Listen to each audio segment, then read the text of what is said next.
तर मंडळी नमस्कार, स्वागत आहे तुमचं आपल्या चॅनलवर अजून एका नवीन व्हिडिओमध्ये. मी वर्षा राणी चौधरी, तुमची एक नवीन मैत्रीण आणि एक नवीन शेतकरी. तर इकडे ना माझं हे तोरण मी असं काढून ठेवलेले. काय होते, पाऊस पडल्यापासून आहे ना चिलटं घोंगायला लागलेत आणि असं दरवाज्यात लटकवलं ना की चिलटं त्याच्यावर बसलेली असली ना की तोंडात जातात आहेत, म्हणून त्याला सोडून ठेवले दरवाज्यातून. नंतर आता गौरी गणपतीच्या टायमाला ह्याला धुवून नंतर वापरेल त्याला. तर कालचा व्हिडिओ व्हायरल गेला, मिनी ब्लॉग. पण गोंधळ असा झाला की काय तिथं सगळ्या ताईंनी कमेंट केल्यात, कुठलं पीठ वापरले कुठलं पीठ वापरले. आता मी व्हिडिओ बनवला होता ते एका माऊलीसाठी, जिने माझ्या सांगण्यावरून म्हणजे माझा व्हिडिओ बघून पीठ बनवलं होतं आणि तिच्यासाठी व्हिडिओ बनवला होता. पण मला खरं तर माझे हे डोक्यात असायला पाहिजे होतं की व्हिडिओ बनवलेला आपण एकासाठी नसतो, तो कोणाकडे जाईल सांगता येत नसते. आणि व्हायचं तेच झालं. नवीन नवीन महिला येत गेल्या आणि त्यांनी व्हिडिओ बघितले आणि काय सांगायचं, गोंधळ गोंधळ गोंधळ. तर आजचा दिवस तर पूर्ण घाईतच जाणार आहे बघा. तरी पण मी ब्लॉगला सुरुवात तर केली. आता बघूया कसा दिवस जाईल, काय होईल, काय काय किती टेक घेता येतील. आज ना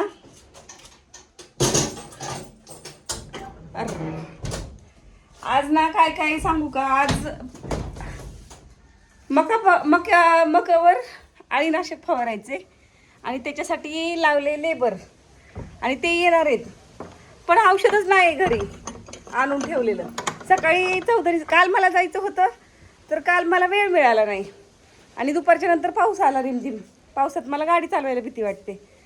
आणि नंतर चौधरी साहेबांना आणा म्हटलं, तर दुकानदार दुकान बंद करून गेलाय म्हणले. आता त्यांना यायला उशीर झाला होता आणि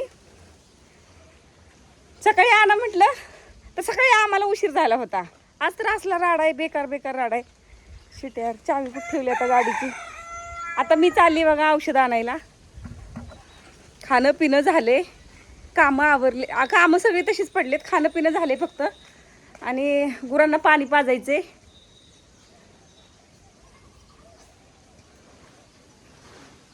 ओहो, चावी कुठं ठेवली काय माहिती, फोन करून विचारायला लागेल आता. गुरांना पाणी पाजायचं, कपडे भांडी, औषध घेऊन यायचं. आता पहिल्यांदा तर मी सगळ्यात आधी औषध घेऊन येते, नंतर बघू काय काय टेक घेता येतील मला. तर मंडळी आज काय फट्यावर गेल्यावर व्हिडिओ बनवला नाही, लय गडबड चालू होती माझ्या मागं, म्हणून मग मी व्हिडिओच्या भानगडीत नाही पडली. तर आणलेले औषध, आता औषध फवारणाऱ्याला फोन करून सांगायचं, जर ते येणार असतील तर शेतात जाऊन ड्रम भरून ठेवायला लागेल. तर टॉनिक आणले, अळीनाशक आणि तणनाशक, टिंजर. चला फोन करून बघते आधी लेबरला, आणि जर येतो म्हणले तर गुरं सावलीत बांधायचे, अजून पाणी पाजून बसलेत उन्हात. तर मंडळी आज खूपच कामाचा घाट होता. इतकं काम होतं, पण सगळ्या कामाचा बट्ट्याबोळ झाला. जो लेबर येणार होता औषध फवारणीसाठी ते आलेच नाहीत, ते गाय आणायला गेले. मग म्हटलं बरं झालं, चला जाऊ दे. मग एक काम तरी काम हलकं झालं माझं, मला शेतात नाही जावं लागलं. पण जसं की मी सकाळी सांगितलं होतं की घरातली पण कामं माझी उशिरा झाली आज, कारण सकाळी उठायला उशीर झाला होता आम्हाला आणि चौधरी साहेबांनी वैरण वगैरे काय आणून दिली नव्हती. मग गायनं वैरण पण केली नव्हती. मग मला फाट्यावर जायचं होतं, ते सगळा राडाच होता. तर तिथून आल्याच्या नंतर गुरांची वैरण वगैरे करून घेतली आणि गुरांची वैरण करून घेतली. नंतर सवाष्णी जेवायला गेली. आता आषाढ महिना चालू आहे ना, तर सगळीकडे सवाष्णी चालू आहेच आणि माझ्यात पण असणार आहेत, पण असतात माझ्याकडे पण मी तुम्हाला सांगितलं की नाही मला आठवत नाही आता. माझे मोठे सासरे वारलेत, म्हणजे आमचे चौधरी साहेबांचे मोठे काका. तर मग घालतात की नाही सवाष्णी मलाच माहीत नाही. मग मी कसं घालणार ना, मग माझ्या जावांनी वगैरे घातलं ना तर मग मी पण घालेल. तर आणि मी त्यांना घरी जाऊन विचारायचं, तर त्या सकाळी माझी घाई असते आणि त्या पण सकाळचं म्हणजे त्या रोज उठले की शेतामध्ये जातात. मला शेतात नाही जायला लागत, मी घरीच असते. तर मग माझी आणि त्यांची गाठभेट पण होईना. त्या त्यांच्या कामाच्या नादात, मी माझ्या कामाच्या नादात. तुम्ही घालणार आहे की नाही ग, कसं विचारायला जाऊ त्यांना. म्हणून मग मी म्हटलं की बघू, त्यांनी घातल्या तर आपण पण घालायच्या, म्हणून माझ्या राहिलेल्या आहेत. आणि अजून एक विषय सांगायचा होता की कालच्या व्हिडिओवर आज काय बोलायचं, पण मला तरी पण सांगावं असं वाटलं की कालचा जो व्हिडिओ बनवलेला होता ना, म्हणजे प्रत्येक चुकांमधून मी शिकत जाते बरं का. जितके वेळा मी चुकते ना तितके वेळा मी शिकते. तर मी काल जो धपाट्याचा व्हिडिओ शेअर केला होता ना, तर तो मी एका माऊलीसाठी शेअर केला होता. म्हणजे त्या ताईंनी मला कमेंट केली होती की तुमचं बघून मी पीठ दळून आणलं ताई, आणि मला धपाटेच बनवता येत नाहीत, तुम्ही कधी बनवून दाखवणार. तर मला असं वाटलं की लोकांचं नुकसान नको व्हायला, आपलं बघून त्यांनी आणलं विश्वासाने, तर कशाला खराब करायचं त्यांचं पीठ. म्हणून मग मी बनवायला घेतलं काल, आणि बनवायला घेतलं आणि व्हिडिओ पण शेअर केला की ताई बघतील त्या. पण माझ्या डोक्यात हे एकच होतं की त्या ताईंना दाखवायचे मला धपाटे कसे बनवतात. ते पीठ तर आपलं ऑलरेडी बनवलेलं होतं, त्याच्यात काय काय सामान टाकायचे आणि कसे बनवून दाखवायचे, हे मला माझ्या डोक्यात होतं फक्त. पण माझ्या हे डोक्यातच नाही की नवीन फॉलोअर्स, नवीन सबस्क्रायबर्स येत आहेत आणि तो व्हिडिओ बघतायत. बाप रे बाप, एवढा त्याच्या खाली हल्ला चालू आहे. पीठ कोणतं घेतलं सांगितलं नाही, कांदा कोण घालतं त्याच्यात, कसा टाकलाय तो व्हिडिओ.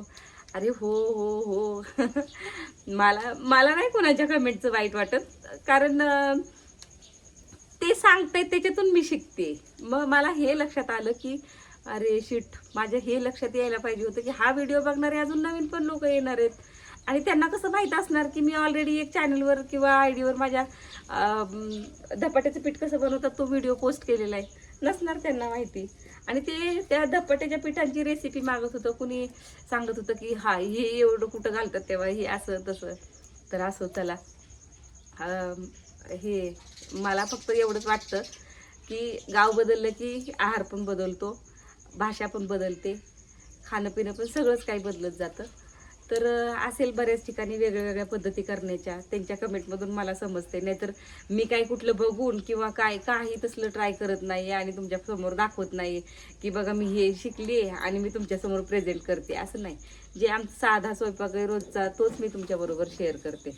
आणि राहिला प्रश्न की मी नवीन मी खूप काही ट्राय करत असते, मला आवडतं. फक्त मी जसं मी गावाला राहायला आले ना, तसं ह्या 3-4 वर्षात मी ट्राय केलं नाही. कशासाठी, तर माझी मुलं लांब राहतात ना, लयच तेलकट चेहरा झालाय, भरपूर कामं केली ना त्याच्यामुळं माझी मुलं लांब राहतात. मग असं वाटतं की चौधरी साहेब कामाला जाणार, मी आणि अण्णा दोघं जणच घरी, आणि घरी खायला लहान मुलं नाही. मुलं असतील तर आपण मुलांच्या आवडीचं हे बनवा ते बनवा ते बनवा त्याच्यासाठी बनवत असतो.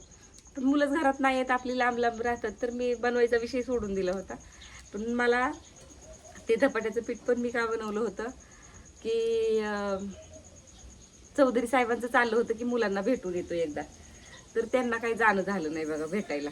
मग माझ्या मुलांना आवडतं, धपाट्याचं पीठ आवडतं, येसूर आवडतो भाजीत घालायला, म्हणून मग मी तो बनवून ठेवला. आयत्या वेळेला कधी चालले की देऊन टाकायला त्यांच्याबरोबर, त्याच्यासाठी मी बनवून ठेवलं.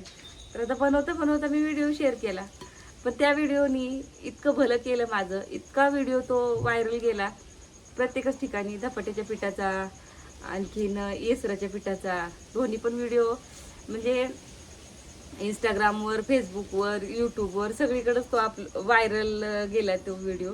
आणि मला ना एक दडपण येत चाललंय की जसं जसं व्हिडिओ व्हायरल जाईल तसं निगेटिव्ह कमेंट्स करणारे भेटतील, आपल्याला येड्यात काढणारे भेटतील. एवढे दिवस कसं थोडे सबस्क्रायबर होते, सांभाळून घ्यायचे, छान वाटायचं. आणि आता थोडी जबाबदारी पण वाढल्यासारखी वाटायला लागली. तर काही चुकत असलं तर मला समजून सांगत जावा. मी म्हणजे काय, मी फक्त शोबाजी करण्यासाठी मी काय करत नाही. जे आमचं रिअल लाईफ आहे ते तुमच्याबरोबर शेअर करते. ब्लॉगिंग म्हणजे तेच असतं असं मला तरी 100% वाटतं. पण चुकून माकून काय झालं, चुकून माकून सुद्धा नाही. मी मगाशी शॉर्ट व्हिडिओमध्ये सांगितलं बघा की ताईंना, त्या म्हणजे माझी सासूबाई पण लागते आणि जाऊबाई पण लागते, ती बुड्डी जी मी तिला म्हणते ती.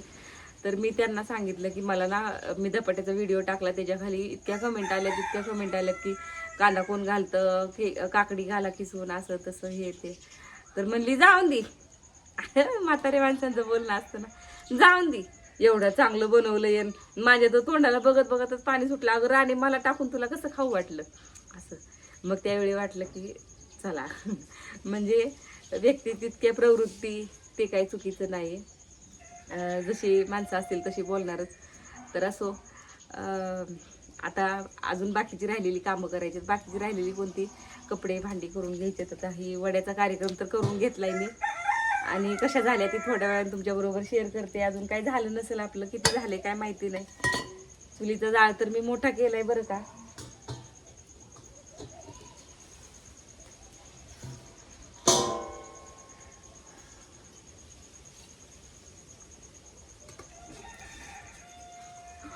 बापरे, केवढं फुगलंय,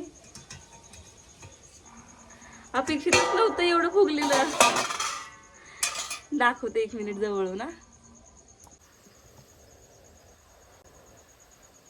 कसलं फुगले, डोक्यासारखं फुगले ते दूध. ही काळ परत म्हणाल काय दिसते, इलायची टाकलेली मी ती. तर मी हेच फक्त सांगते की मी मोठी शेफ नाहीये, पण सुगरण आहे की माझ्या घरातल्यांना मी पोटभर खाऊ घालू शकते करून, तेवढी सुगरण आहे. आणि आता ह्याला उलट चमचा टाकते आतमध्ये, म्हणजे दूध लागते की नाही कळेल, झाले की नाही ते कळेल. झालेल्या आहेत वड्या, थोडंसं सुद्धा दूध चिकटलेलं नाही. तर मी माझ्या घरातल्यांना मी आवडीने करून घालते आणि ते आवडीने खातात, तेवढी मी सुगरण आहे. तर चला, हे नंतर अजून तुम्हाला दाखवेल की नाही मला नाही माहिती, पण शॉर्ट व्हिडिओमध्ये नक्की बघा. तर चला मंडळी, आजच्या व्हिडिओमध्ये एवढंच. व्हिडिओ आवडला तर लाईक शेअर कमेंट करायला विसरू नका. भेटूया पुढच्या व्हिडिओमध्ये. तोपर्यंत बाय, जय महाराष्ट्र.